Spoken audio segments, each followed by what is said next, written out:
Hi students, welcome to our channel. இந்த video எதுக்காகன்னு சொன்னா 10th ஸ்டாண்டர்டுக்கான ஒரு ஸ்பெஷல் வீடியோ. 10th ஸ்டாண்டர்ட் நம்ம வீடியோ போட்டு கிட்டத்தட்ட ரொம்ப நாள் ஆச்சு. +1 +2ல கான்சென்ட்ரேட் பண்ணதுனால 10th கொஞ்சம் வீடியோஸ் போட முடியல. இப்போ உங்களுக்கு வந்து எக்ஸாம் வந்து கம்மிங் 26th ஸ்டார்ட் ஆகுது, 26ஆம் தேதி. இன்னும் நமக்கு கரெக்டாக ஒரு 10 நாள் டைம் இருக்குது. இந்த 10 நாளில் லாஸ்ட் 3 days உங்களுக்கு தமிழ் எக்ஸாமுக்கான ஸ்டடி பிளானர் கொடுத்துருந்தேன். அதுக்கு முன்னால் இருக்கக்கூடிய ஒரு 6 days, இந்த 6 நாளில் எப்படி படிக்கலாம் அப்படின்னு சொல்லிட்டு உங்களுக்கு ஒரு ஐடியா கொடுக்கறதுக்காக தான் இந்த வீடியோ மேக் பண்ணியிருக்கேன். இதை பார்க்கறதுக்கு முன்னால் நீங்கள் இன்னும் நம்ம சேனலை சப்ஸ்கிரைப் பண்ணலைன்னா சப்ஸ்கிரைப் பண்ணிவிட்டு இந்த வீடியோக்கு ஒரு லைக் பண்ணிவிட்டு கண்டினியூ பண்ணி பாருங்கள். இந்த ஸ்டடி பிளானர் பார்க்குறதுக்கு முன்னால் உங்களுடைய எக்ஸாம் டைம் டேபிள் ஒரு தடவை நான் கிளாரிஃபை பண்ணிடுறேன். ஸோ உங்களுக்கு 26ஆம் தேதி தமிழ் எக்ஸாம் நடக்குது. இதுக்கு முந்தின 3 நாள், அதாவது 25, 24, 23, இந்த 3 நாள் நம்ம தமிழ் படிப்போம். கண்டிப்பாக தமிழுக்கு 3 நாள் வேணும், சரியா? அதனால தான் நான் என்ன பண்ணியிருக்கேன், 22ஆம் தேதி வரைக்கும் இந்த ஸ்டடி பிளானர் கொடுத்துருக்கேன். அதுக்கு அடுத்த எக்ஸாம் உங்களுக்கு 28ஆம் தேதி இங்கிலீஷ் நடக்குது. இதுக்கு நடுவில் பாருங்க, வெறும் ஒரு நாள், ஒரே ஒரு நாள் தான் டைம் இருக்குது இங்கிலீஷ் எக்ஸாம். இங்கிலீஷ் எக்ஸாம் பொறுத்த வரைக்கும் சென்டம் ஸ்கோர் பண்ணணும், ஃபர்ஸ்ட் மார்க் எடுக்கணும்னு நினச்சிக்கிட்டு இருக்கக்கூடிய அந்த ஸ்டூடெண்ட்ஸ்க்கு உண்மையிலே இங்கிலீஷ் வந்து ஒரு சேலஞ்சிங்கான சப்ஜெக்ட் அப்படின்னு சொல்லலாம். மற்றபடி படிக்காமையே பாஸ் பண்ணக்கூடிய ஒரு சப்ஜெக்ட் தான் இங்கிலீஷ். அதுக்கெல்லாம் நான் வீடியோஸ் வந்து அந்த எக்ஸாம் டைமில் உங்களுக்கு கொடுக்குறேன், சரியா? அடுத்து 1ஆம் தேதி மேத்தமெட்டிக்ஸ் எக்ஸாம் நடக்குது. இதுக்கு 3 நாள் டைம் இருக்குது நமக்கு. ஸோ ஒன்றும் பிரச்சனை இல்லை, மேத்தமெட்டிக்ஸ் 3 நாள் டைம் இருக்கிறதுனால தாராளமாக ரிவைஸ் பண்ணிடலாம். அடுத்து 4ஆம் தேதி சயின்ஸ் எக்ஸாம் நடக்குது. இதுக்கு உங்களுக்கு 2 நாள் தான் டைம் இருக்கு. சயின்ஸ் எக்ஸாம் வந்து உங்களுக்கு கடல் மாதிரி இருக்கும். அதனுடைய சாப்டர்ஸ் ஃபிசிக்ஸ் இருக்கும், கெமிஸ்ட்ரி இருக்கும், பயாலஜியில் ஒரு 12 சாப்டர்ஸ் கிட்ட உங்களுக்கு இருக்கும். ஸோ அது வந்து உங்களுக்கு 2 நாள்ன்றது ரொம்ப கம்மியான டைம், பத்தாது. அடுத்து லாஸ்ட் எக்ஸாம் உங்களுக்கு 8ஆம் தேதி நடக்குது, சோசியல். இதுக்கு 3 நாள் டைம் இருக்குது. சயின்ஸ் மாதிரியே சோசியலும் நமக்கு பெரிய சப்ஜெக்ட் தான், நிறைய லெசன்ஸ் இருக்கக்கூடிய சப்ஜெக்ட் தான். பட் சயின்ஸ் அளவுக்கு சோசியல் வந்து நமக்கு கஷ்டமான சப்ஜெக்ட் ஒன்றும் கிடையாது. அது நமக்கு 3 நாளே தாராளமான டைம். நம்ம சோசியலை வந்து என்ன பண்ணிடலாம், ரிவிஷன் வந்து கொடுத்துடலாம். இப்போ நமக்கு மினிமம் டைம் இருக்கக்கூடியதுன்னு பார்த்தீங்கன்னா இங்கிலீஷு, அதுக்கப்புறம் சயின்ஸ், சரியா? ஸோ அதனால பார்த்தீங்கன்னா இங்கிலீஷ்க்கும் சயின்ஸ்க்கும் கொஞ்சம் அதிகமான டைம் கொடுத்துருப்பேன் இந்த 6 நாளில் படிக்கிற டைமில். மற்றபடி மேத்ஸ்க்கு 3 நாள் இருந்தாலும் 3 நாள் மேத்ஸ்க்கு என்ன பண்ணாது, கண்டிப்பாக பத்தாது. அதனால மேத்ஸ்க்கு வந்து அடுத்த ப்ரிஃபரன்ஸ் கொடுத்துருப்பேன். English, science, mathematics. சோசியலுக்கு உங்களுக்கு கொஞ்சமான டைம் தான் கொடுத்துருப்பேன். தமிழுக்கு கொடுக்கவே இல்லை. ஏன் அப்படின்னா உங்களுக்கு தமிழுக்கு தான் நம்ம என்ன பண்ண போகிறோம், செப்பரேட்டாகவே 3 நாள் நம்ம ஸ்டடி பிளான் பார்க்க போகிறோம் இல்லையா? அதனால அந்த டைமில் நம்ம படிச்சுக்கிடுவோம். இப்போதைக்கு இந்த பிளானர் பாருங்க. ஏன்னா இப்போ மேக்சிமம் நீங்கள் எல்லாருமே ஸ்கூலுக்கு ரெகுலராக போய்கிட்டு தான் இருப்பீங்க. இன்னும் உங்களுக்கு வந்து என்ன பண்ணலை, யாருக்குமே வந்து ஸ்டடி ஹாலிடேஸ்லாம் விட்டுருக்க மாட்டாங்க. 10th ஸ்டாண்டர்டுக்கு மேக்ஸிமம் ஸ்டடி ஹாலிடேஸ் விட மாட்டாங்க. அந்த லாஸ்ட் எக்ஸாம் முடிகிற வரைக்கும் உங்களை ஸ்கூலுக்கு வர வச்சு தான் படிக்க வைப்பாங்க, சரியா? ஸோ அதனால தான் நான் என்ன பண்ணியிருக்கேன்னா உங்களுக்கு சண்டேயை தவிர மற்ற நாளில் மார்னிங் ஈவினிங்னு கொடுத்துருக்கேன். சண்டே மட்டும் உங்களுக்கு லீவ் அப்படின்றதுனால டைம் பிரித்து கொடுத்துருக்கேன், எந்தெந்த டைமில் என்னென்ன படிக்கணும்னு சொல்லிட்டு. மற்ற நாளில் நீங்கள் ரெகுலராக ஸ்கூலுக்கு போகிறதுனால இதில் சில டேஸ் உங்களுக்கு ஹாஃப் டேயாக இருக்கும். ஏன்னா 11th 12th இந்த 4 நாளுமே உங்களுக்கு ஹாஃப் டேயாக தான் இருக்கும். 18, 19, 21, 22 இந்த 4 நாளுமே 11th எக்ஸாம் இருக்குது, 12th எக்ஸாம் இருக்குது. சில ஸ்கூல்ஸில் இந்த மார்னிங் எக்ஸாம் நடக்கக்கூடிய டைமில் ஸ்பெஷல் கிளாஸ் வச்சும் உங்களை படிக்க வைப்பாங்க. சில ஸ்கூல்ஸில் உங்களுக்கு லீவ் விட்டுட்டு நீங்கள் மதியம் தான் ஸ்கூலுக்கு வரக்கூடிய சுச்சுவேஷனும் இருக்கும். ஸோ உங்களுக்கு ஏற்ற மாதிரி நீங்கள் இது பண்ணிக்கிறீங்க, டைமிங் வந்து அலாட் பண்ணிக்கிறீங்க, சரியா?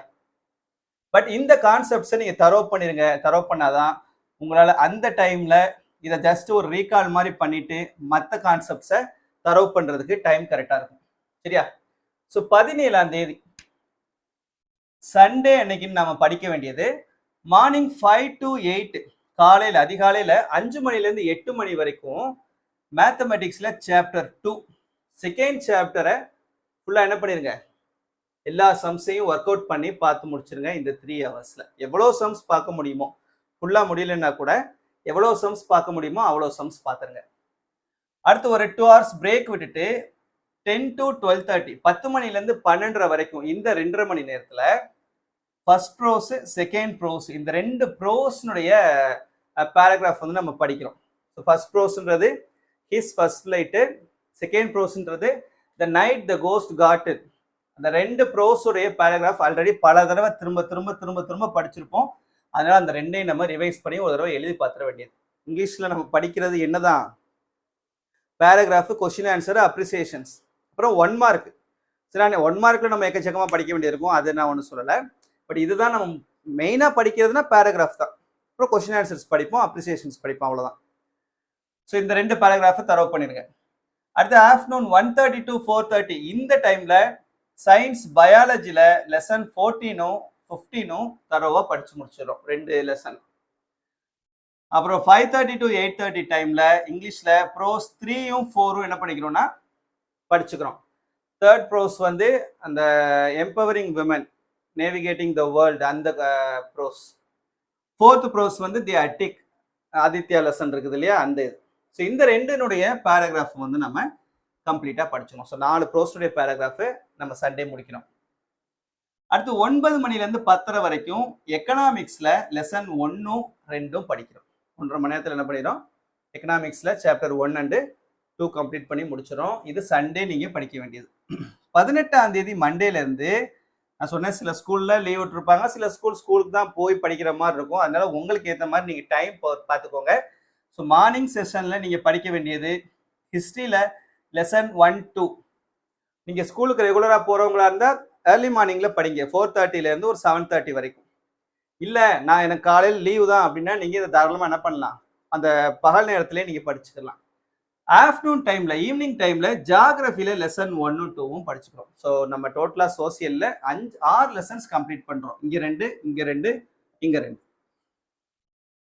அப்புறம் 19ஆம் தேதி செவ்வாய்க்கிழமை அன்னைக்குன்னு மார்னிங் செஷன்ல இதுவும் உங்களுக்கு ஹாஃப் டே செஷன் தான், லீவ் உள்ள காலையில் லீவ் உள்ளது தான்.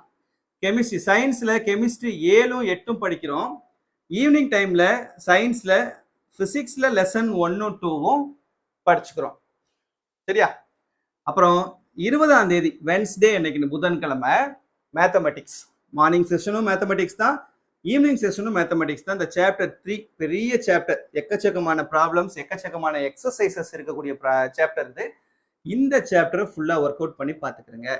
மார்னிங் செஷன் லீவ்ல இருந்து படிக்கக்கூடியவங்களா இருந்தீங்கன்னா நமக்கு டைம் நிறையா இருக்கும், தாராளமாக என்ன பண்ணிடலாம், அந்த சாப்டரே வந்து எல்லா ப்ராப்ளம்ஸுமே ஒர்க் அவுட் பண்ணி பார்த்து கம்ப்ளீட் பண்ணி முடிச்சிடலாம். அடுத்ததா 21ஆம் தேதி தேர்ஸ்டே வியாழக்கிழமை அன்னைக்குன்னு மார்னிங் செஷன்ல சயின்ஸ் பயாலஜியில் லெசன் 12ம் 13ம் படிக்கிறோம். ஈவினிங் செஷன்ல அதே பயாலஜியில் லெசன் 17ம் 18ம் கம்ப்ளீட் பண்ணிக்கிறோம். இப்போ பாருங்க, சயின்ஸில் கிட்டத்தட்ட நம்ம எத்தனை லெசன் முடிச்சாச்சு, 2, 4, 6, 8, இங்கே 2, 10 லெசன் கம்ப்ளீட் பண்ணிட்டோம். 23 லெசன் நினைக்கிறேன். அதில் 1 கம்ப்யூட்டரு, அதில் இருந்து கொஸ்டின்ஸ் மேக்ஸிமம் கேட்க மாட்டாங்க.